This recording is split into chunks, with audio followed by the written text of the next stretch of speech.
Fala galera, tranquilo? A aula de hoje é uma aula introdutória sobre termoquímica. Na verdade, ela vai falar sobre o calor envolvido dentro de uma reação química. De maneira bem inicial, a reação química ela pode ou absorver ou liberar calor. Esse calor, essa termologia, que é uma disciplina da física, eu vou associar ela então com as reações químicas. Então eu tenho aqui no primeiro slide, no segundo, então eu tenho aqui a definição de termoquímica, vai ser aquela parte da química que envolve que estuda o calor envolvido numa reação química. Aqui no quadro em cima eu tenho uma das reações mais tradicionais, que é a reação de combustão ou reação de queimar. A gente sabe que quando a gente queima alguma coisa, o resultado final desse processo vai ser a liberação de calor. E aqui eu vou fazer uma diferenciação básica para a gente não confundir o conceito de calor e temperatura. Eu tenho aqui em cima então o Sol que está irradiando, ou seja, o Sol está emitindo para a gente o quê? O calor.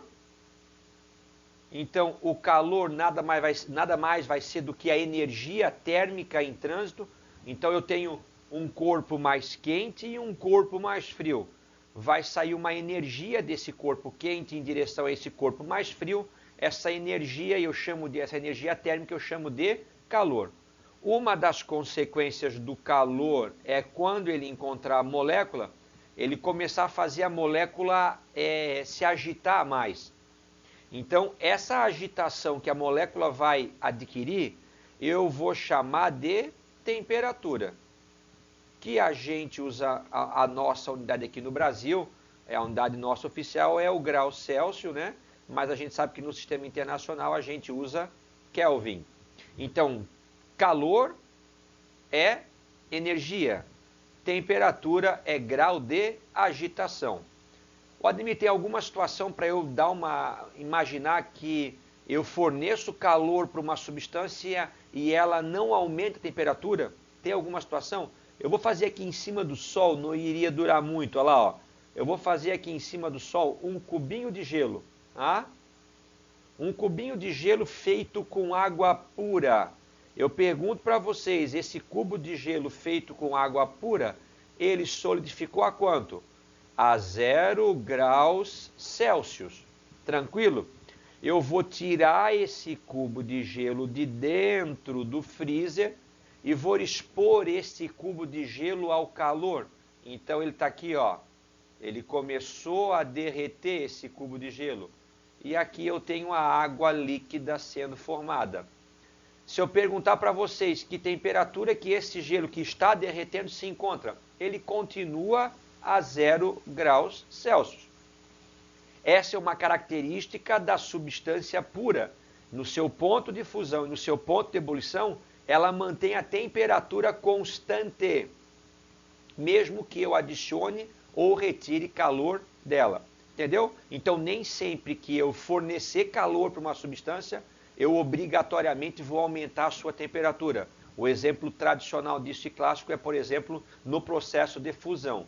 Você pega uma barra de ferro puro e leva ela numa chama, ela vai começar a derreter. Você está fornecendo calor para ela, mas durante a mudança de estado físico, ela não vai haver mudança de temperatura, desde que ela seja feita com uma única, ela seja pura, seja única, né? Vai aparecer muito em termoquímica o ΔH. Delta é variação. Ah? O que é que você entende por variação? Variação eu entendo por pegar alguma coisa no final e descontar o estado inicial. Isso é variação, é pegar algo final e descontar do início. Vai surgir em química agora essa letrinha que é a letrinha H, que vocês vão traduzi-la como sendo entalpia. Entalpia é um nome chique para o calor envolvido numa reação química. Então, ΔH é a variação de entalpia. Ademir, o que é que eu tenho em química que é final e que é inicial? Eu vou escrever uma reação química básica aqui. Vamos fazer genérica. A mais B formando C. O que é que o A e o B são na minha reação? Ademir, eles estão antes da seta, eles são quem? Eles são os reagentes. O que aparece depois da seta vão ser quem? Os produtos. Então, numa equação química, o final eu identifico como sendo os produtos e o inicial eu identifico como sendo os reagentes. Então, na verdade, o meu ΔH, que é a minha variação de entalpia, ela vai ser a entalpia do produto menos a entalpia do reagente. Entenderam? E dessa operação matemática, ela nunca vai dar zero. Eu jamais vou ter um sistema em que a entalpia do produto vai ser igual à entalpia do reagente. Eu tenho para essa operação matemática duas respostas possíveis. Ou vai dar um número negativo, ou vai dar um número positivo. Quando que esse número vai ser positivo? Quando a entalpia do produto for maior que a do reagente. Quando esse número vai ser negativo? Quando a entalpia do produto for menor que a entalpia do reagente.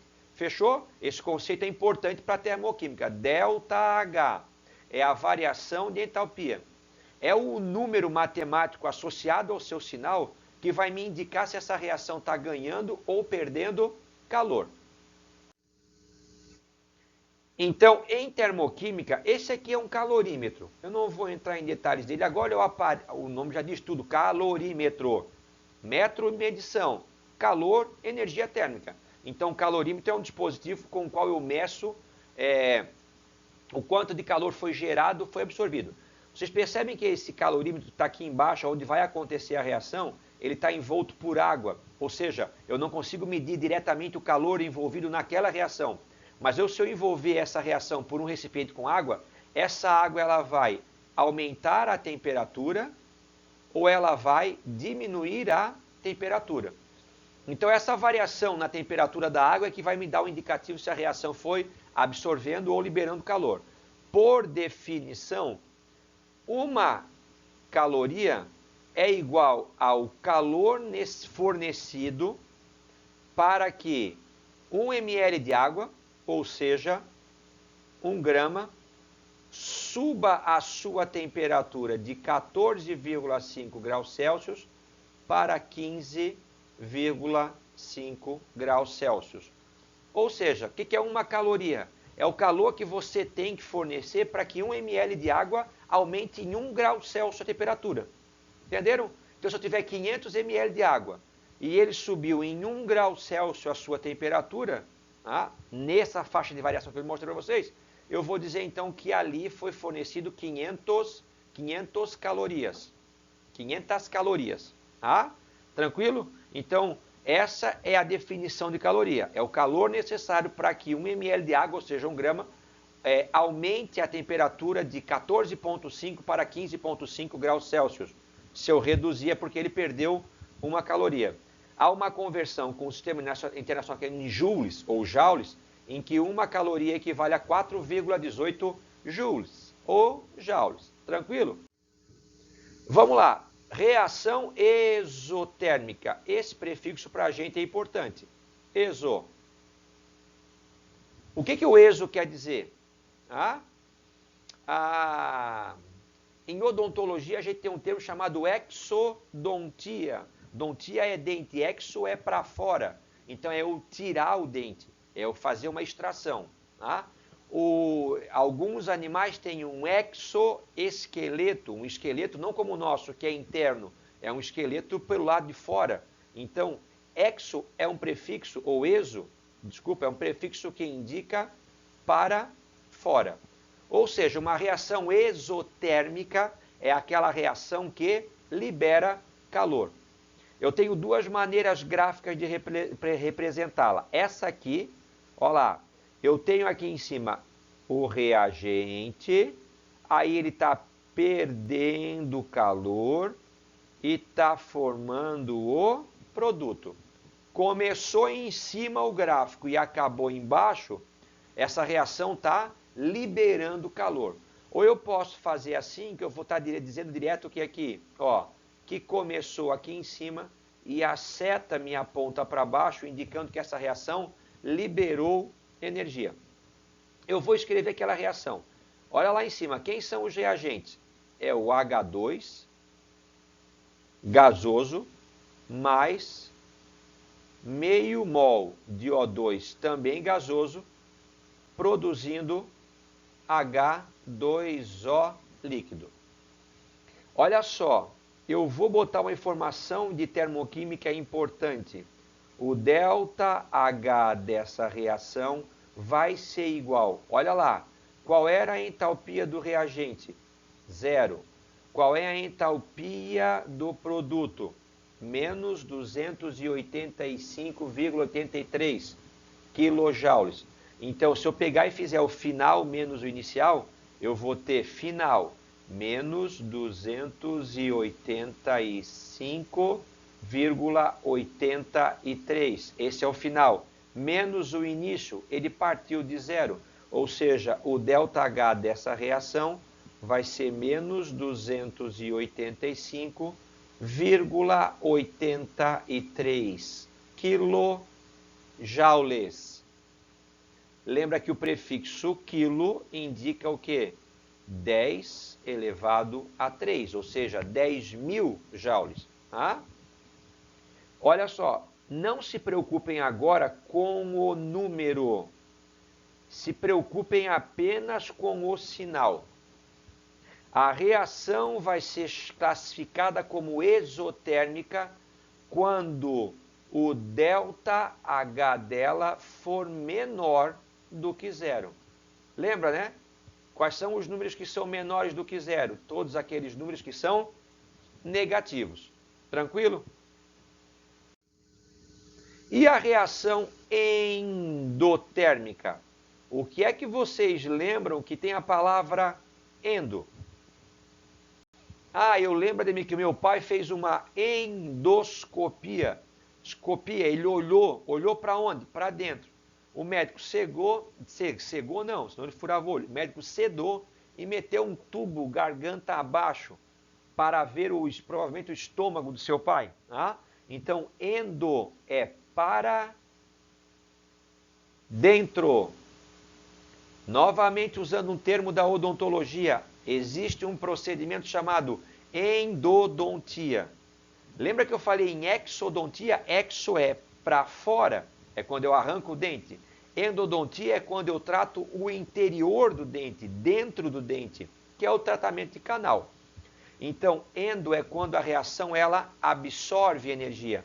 Olha o gráfico para mim aqui, ó. Vou marcar ali, ó, reagente ganhou energia e eu tenho produto. O gráfico do exo era o reagente em cima e o produto embaixo. O gráfico do endo, por ser o processo contrário, é o reagente embaixo e o produto em cima. E aqui eu tenho, olha só. Aqui eu tenho, olha que a setinha mudou agora, é o mesmo exercício, só que é o contrário, né? Ó, tá subindo. Então eu vou escrever aquela reação. Aqui eu tenho H2O, que vai estar se decompondo em H2 mais meio O2. Aqui é o final e aqui é o inicial. Então, ΔH, final menos inicial, fica 0 menos 28583. Então, o ΔH dessa reação vai ser igual a mais 285,83 quilojoules. Não se preocupem novamente com o valor numérico, se preocupem apenas com o sinal. Ou seja, se o ΔH for maior do que 0, um número maior do que 0, ou seja, é um número positivo, essa reação ela vai ser endotérmica. Então, o que eu quero de vocês por enquanto? Se o ΔH é negativo, ela é exo. Se o ΔH ele é positivo, ela é endo. Exo libera calor, endo absorve calor. E se eu pegar esse, ó, percebe que o ΔH que está aqui, ele é uma informação à parte em relação à reação química. Eu posso fazer o enunciado, ó, aqui um aluno de química pegou o carbono grafite e queimou esse carbono grafite com oxigênio, produzindo dióxido de carbono. Para essa reação, obteve-se um ΔH experimental ou calculado no valor de... Então, percebe, eu posso dar a reação, em algum momento do enunciado, colocar o ΔH. Mas eu posso pegar esse ΔH e colocar ele dentro da reação. Aí eu não chamo mais ele de ΔH, eu chamo ele de calor de reação. Tem que ter um cuidadozinho. Quando você escreve o ΔH dentro da equação, você vai poder escrevê-lo. Deixa eu fazer aqui. O que você tem que prestar atenção é na seta. Se você escreve ele antes da seta, você mantém o mesmo sinal. Olha lá, eu vou copiar esse carbono, que é o grafite, mais o O2, e agora eu vou jogar aquele ΔH lá de cima dentro da equação. Como a setinha está aqui, eu vou jogar ele antes da seta, eu copio o mesmo valor e o mesmo sinal. 394 kJ para produzir o CO2. Na de baixo eu vou escrever agora ele, o ΔH, escrever ele dentro da reação, ou seja, calor de reação, do lado do produto. Então eu tenho que tomar o cuidado de inverter o sinal. Então eu vou escrever aqui C mais O2. A reação, pessoal, é igual a essa de cima. Eu só omiti o estado físico e o estado alotrópico. Eu só omiti o grafite e o gasoso. Mas é a mesma reação. Formando CO2 mais 394 kJ. Percebem? Se você pega o ΔH e você vai escrevê-lo antes da seta, você mantém o mesmo sinal. Se você vai pegar o ΔH e vai escrevê-lo depois da seta, para você manter uma coerência de informação, você tem que trocar o sinal. Tá? Como é que eu leio essa equação? Olha só como é que fica a leitura. Essa primeira aqui. Para que quando o carbono se junta com o oxigênio, ele libera 394 kJ para ficar com a entalpia do gás carbônico. Aqui eu quero dizer que o carbono se junta com o oxigênio formando CO2 mais aquilo que ele perdeu. Então, de maneira mais simples, seria assim essa leitura básica. Tá? Resumindo, exo para fora, endo para dentro. Aqui eu quero que vocês lembrem o que acontece com o recipiente, né? Aonde está acontecendo uma transformação endo ou exotérmica. Se eu pegar o recipiente e colocar a mão no recipiente e o recipiente está quente, eu pergunto para vocês, se ele está quente, é porque o que aconteceu dentro dele absorveu ou liberou energia? Se o recipiente está quente, é porque houve liberação de energia. Se liberou, é exotérmica. Se o recipiente está frio, então é porque absorveu. Você já viu aquelas bolsas térmicas para atleta instantânea?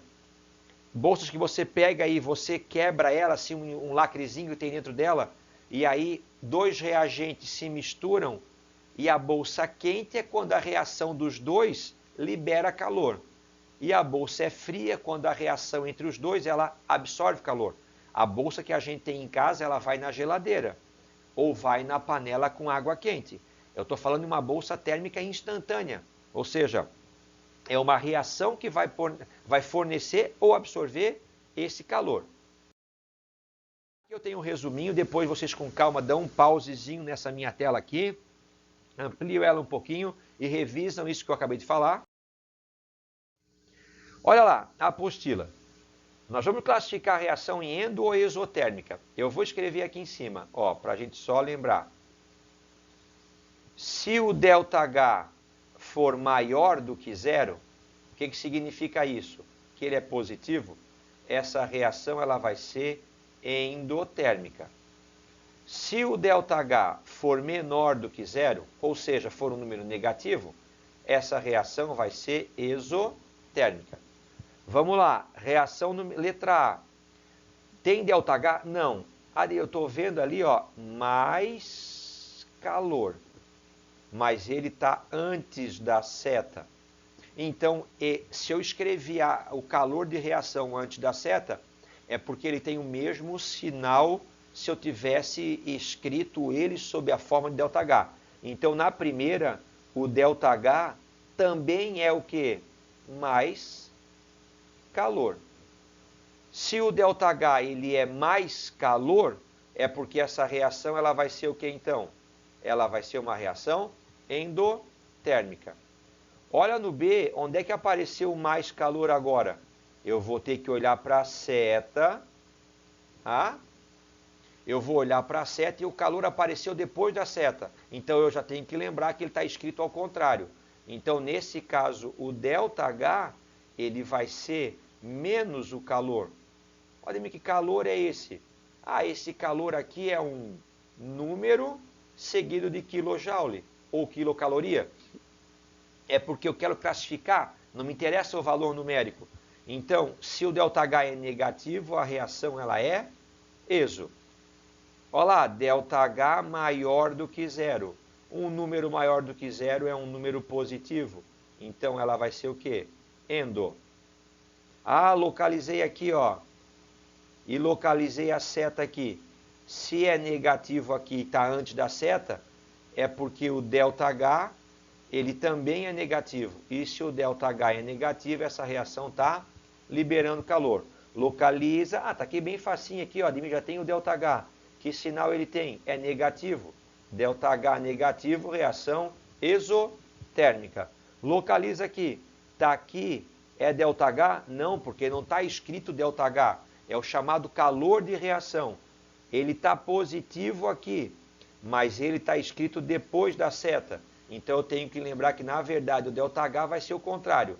Então, se o calor de reação é positivo, do lado do produto, é porque o ΔH ele é negativo. E se o ΔH é negativo, a reação ela é exotérmica. E molezinha aqui, ó, ΔH positivo, reação endotérmica. Tranquilo? Classificar a reação em endo ou exotérmica. Eu estou sem a apostila, que eu creio que aqui seja para vocês classificarem. Ó, começou em cima e terminou embaixo é porque está perdendo calor. Essa aqui é um gráfico, um diagrama de uma reação exotérmica. Começou embaixo e terminou em cima é porque está ganhando calor. Esse é o gráfico de uma reação endotérmica. Fechou? E quais são os fatores que podem alterar o ΔH? São bem óbvios. Olha só, você vai fazer um churrasco e aí você está queimando um saco de carvão. Esse saco de carvão que queimou liberou uma quantidade X de calorias ou quilojoules. Agora você pega, ao invés de queimar um saco de carvão, você queima 2 sacos de carvão. Pergunto para vocês, em condições ideais, a quantidade de calor liberada pela queima de um saco de carvão ou de 2 sacos de carvão vai ser a mesma? É óbvio que não, né? Você queimar 2 sacos de carvão vai liberar 2 vezes mais calor do que queimar um único saco de carvão. Ou seja, o ΔH, que é o calor liberado ou absorvido, ele depende da quantidade de matéria. Onde é que eu vejo isso? Quantidade de matéria, galera, é uma palavra que aparece muito em química e que o aluno não gosta muito, mas é muito comum, que é a palavra o quê? Mol. Então, olha só. Primeira equação, 1 mol de H2 reage com meio mol de O2, produzindo 1 mol de H2O. Essa reação, ela libera 285,83 kJ. Compara a primeira com a segunda agora. Agora 2 mols vão reagir com 1 mol, produzindo 2 mols de água. Então eu peguei o dobro de hidrogênio, o dobro de oxigênio e vou produzir o dobro de água. Que lei é essa? Lei de Proust. Se você pega o dobro de um participante, você vai precisar pegar o dobro de todo mundo e vai produzir o dobro do que era esperado. Olha o que aconteceu com o ΔH. Mudou o sinal? Não. O sinal era negativo e continua negativo. Só que o valor fez o quê? Ficou 2 vezes. Então, se você dobrar a quantidade dos participantes, o ΔH dobra. Se você reduzir pela metade a quantidade dos participantes, o ΔH se reduz pela metade. Primeiro fator. Segundo fator, os estados físicos da matéria. Vamos ver isso mais tarde depois. Pessoal, olha só. Será que vai modificar o calor envolvido numa reação? Ou seja, o ΔH. Se eu, por exemplo, começar uma reação usando água líquida ou água gasosa ou água sólida? Sim, lembra, né? Então, olha só. Se eu tiver uma água sólida, um gelo, ele vai precisar absorver calor para ficar o quê? Líquido. Se esse líquido continuar a absorver calor, ele vai virar o quê? Gasoso. Então, olha só, a entalpia do estado sólido, ela é menor que a entalpia do estado líquido, que é menor que a entalpia do estado gasoso. Ou seja, eu usar uma substância no estado líquido, sólido ou gasoso, vai me causar uma alteração no valor final do ΔH. E o terceiro fator que interfere é o estado alotrópico. Aqui eu vou usar esse conceito mais tarde. Toda substância padrão. Eu vou deixar mais para frente isso. A substância padrão é uma substância simples no estado físico mais comum e alotrópico mais estável. Eu vou colocar aqui duas reações muitíssimo parecidas. Mais O2 produzindo CO2, mais O2 produzindo CO2. Eu vou ter aqui ΔH1 e aqui eu vou ter ΔH2. Como eu estou queimando, tanto o ΔH1 quanto o ΔH2, os dois serão menor do que zero. Serão ΔHs o quê? Negativos. ΔHs não existe. Deltas H, ou ΔHs. Deltas H. Ah, esqueci. Vamos lá. Olha lá. O que eu estou falando aqui? Ó? Aqui eu estou... Percebe? Ó, se eu fizer para vocês a letra C, vocês vão dizer, sendo aula de química, que se trata do átomo ou do elemento químico carbono. Eu tenho duas formas alotrópicas básicas do carbono. O carbono, na natureza, ele pode ser encontrado sob a forma de grafite ou sob a forma de diamante.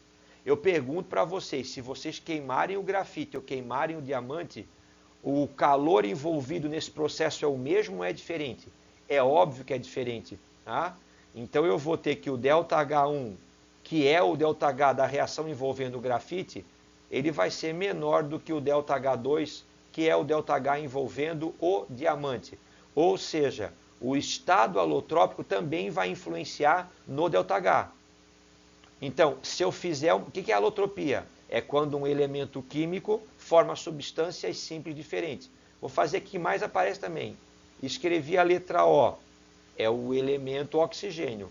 Na natureza, eu encontro ele sob a forma de O2 e sob a forma de O3, de gás oxigênio e de gás ozônio. Pergunto para vocês, se eu fizer uma reação usando o O2 e se eu fizer uma reação usando o O3, o ΔH vai ser igual? Não, o ΔH vai ser diferente. Então, quem foi o responsável por essa diferença? O estado alotrópico do oxigênio que eu usei no exercício em questão. Aqui, pessoal, então a gente está chegando a 28 minutos. Como a gente tem um tempo máximo de meia hora, então vocês vão parar aqui agora e vão retornar para o encontro presencial comigo. Quem puder seguir agora, segue para a gente então terminar com alguns exercícios sobre termoquímica. Vamos pegar aqui então. Considere os fenômenos. Queimar madeira, combustão. Endo ou exo. Queimar madeira absorve ou libera calor? Queimar a madeira libera calor. Vaporização do álcool. Você pega a sua pele, agora com a pandemia do coronavírus, você passa o álcool na sua pele. Pergunta, a sua pele, ela fica quente ou fica fria? A pele fica fria. Tá? Por quê? Porque a sua pele está perdendo calor. E o álcool, ele está fazendo o quê? Ele está absorvendo o calor. Então, a vaporização é um processo o quê? Endotérmico. Lembra? Sólido, líquido e gasoso. Passagem do sólido para o líquido, fusão.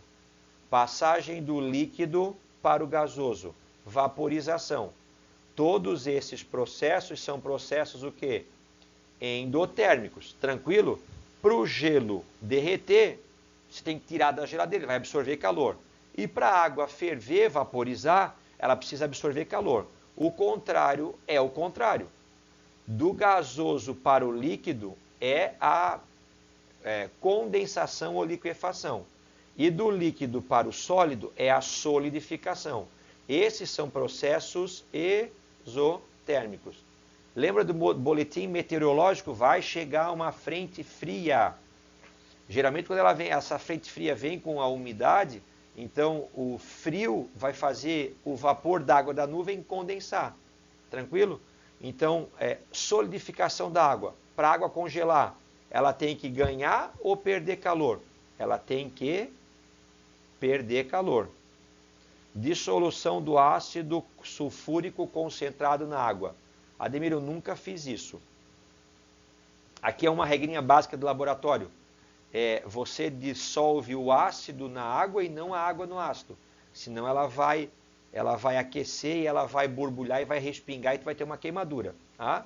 Então, olha só. Quando você dissolve o ácido sulfúrico na água e você põe a mão no recipiente, ele está quente. Então, quando você botou o ácido na água, ele esquentou o recipiente. Se ele esquentou o recipiente, é porque esse fenômeno é um fenômeno o quê? Exotérmico. Então, são exotérmicos quem? O número 1, o número 3 e o número 4. 1, 3 e 4, letra C. Um dos princípios que serviram de alicerce no estudo da evolução da termoquímica foi o princípio de Berthelot, que pode ser enunciado da seguinte maneira: quando um sistema químico se processa em diversas reações, sem a intervenção de energia externa, realiza-se primeiro aquela que desprende maior quantidade de calor. Pessoal, tem um sistema em que está acontecendo um monte de reações. A primeira que acontece é aquela que mais libera calor. Por quê? Porque a natureza sempre procura por um estado mínimo de energia. Quanto menos energético, mais estável. Então, a primeira reação que acontece é aquela que mais libera calor. Ou seja, aquela que desprende maior, que se ela libera, ela vai ser exotérmica. Qual que é a pegadinha aqui? Se eu chegar para vocês e botar assim, -2 e -6, ou número só, e perguntar para vocês qual número é maior, -2 ou -6, vocês vão dizer que o -2 é maior do que o -6. Tá? Eu tenho uma dívida, eu devo 2 ou devo 6? Onde a minha dívida ela é menor? No -2. Tá?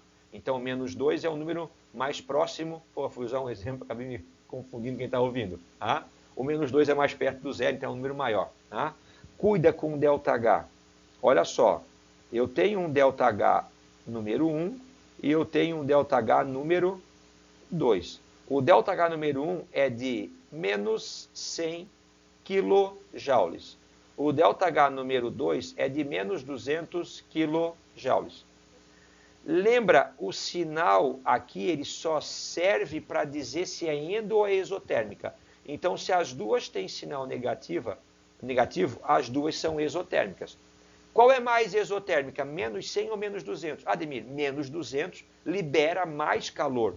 Então, cuidado. Quando você avalia o número em si, -2 e -6, o -2 é maior do que -6. Quando você olha o ΔH, o sinal ele está me dizendo só que liberou. Então, a reação mais exotérmica é aquela que tem o maior ΔH negativo. Então, baseado no princípio e nos dados da tabela, pode-se afirmar que quando o gás hidrogênio, o H2, está aqui, se encontra com gás flúor, gás cloro, bromo, iodo e nitrogênio, forma-se primeiro o hidreto de...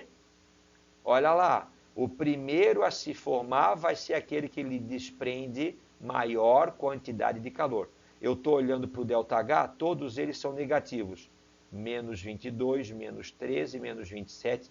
O primeiro ΔH é o maior ΔH negativo. Então, a reação que acontece com o flúor, ela é a primeira a acontecer, porque ela é a que libera maior quantidade de energia, tornando o sistema mais estável, menos energético. Eu acho que esse aqui é o nosso último exercício.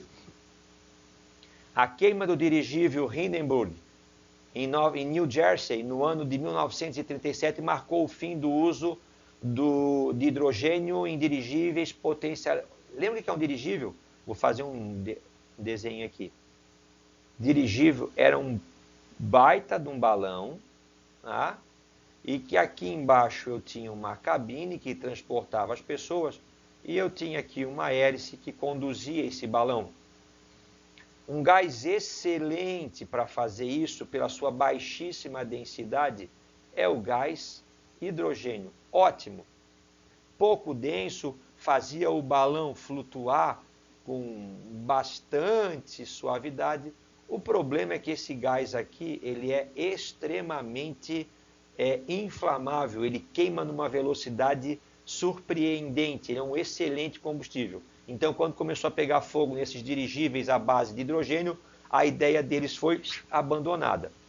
Eu tenho ali, então, 2H2 mais O2, formando 2H2O, ΔH igual a menos 483,6 kJ. A princípio, me interessa somente que o ΔH, ele é o quê? Negativo, ou seja, ele é menor do que zero. Se o ΔH é negativo, essa reação ela vai ser exotérmica.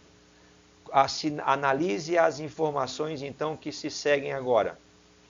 Como o valor do ΔH ele é negativo, o sistema libera calor para a vizinhança. Ótimo! Essa é a definição de exotérmica. ΔH negativo libera calor para a vizinhança. Alternativa 2. O valor da variação de entalpia permanece o mesmo, independentemente da quantidade de reagente consumida no processo.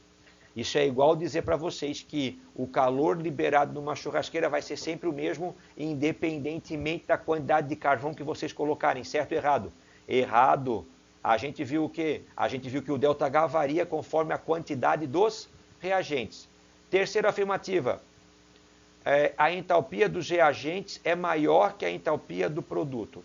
Vamos lá. O ΔH ele vai ser igual ao quê? Entalpia do produto menos entalpia do reagente. Para que esse número aqui seja negativo, é necessário que o final seja maior que o início. Ou seja, que a entalpia do produto seja menor que a entalpia do reagente. A entalpia dos reagentes é maior que a entalpia do produto. Certa apenas as afirmativas, letra B, A1 e A3. Tranquilo, galera? Chegamos então ao final de nossa introdução ao assunto de termoquímica. Eu vou deixar aqui algumas sugestões de exercício. Espero ter contribuído com vocês.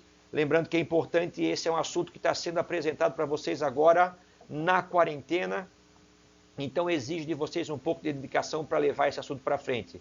Aqui então está a sugestão de atividades. Um abraço, até o nosso encontro presencial o quanto antes possível, mas com saúde. Fique em casa, se proteja, proteja aqueles que vocês amam, especialmente os mais velhos, os mais novos e aqueles que possuem comorbidades, ou seja, doenças ou condições pré-existentes. Beijão, galera!